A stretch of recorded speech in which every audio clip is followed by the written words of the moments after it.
Hello, I'm Jeffrey Ham, equity analyst for Briefing.com. Today is Tuesday, March 11th. A positive announcement this morning from the Federal Reserve has given the stock market a healthy lift.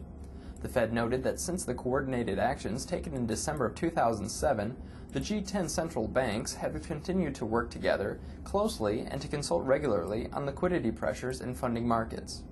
Today, the Bank of Canada, the Bank of England, the European Central Bank, the Federal Reserve, and the Swiss National Bank are announcing specific measures to combat adverse developments.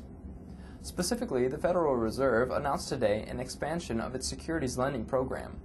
Under this new term securities lending facility, the Federal Reserve will lend up to $200 billion of Treasury securities to primary dealers secured for a term of 28 days, rather than overnight, by a pledge of other securities.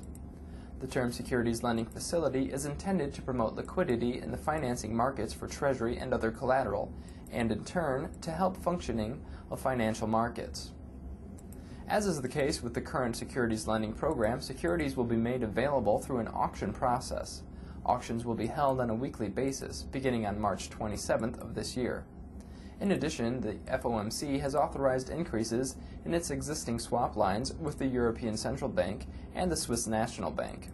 These arrangements will now provide dollars in amounts of up to $30 billion and $6 billion to the European Bank and the Swiss National Bank. The FOMC extended the term of these swap lines through September 30th of 2008.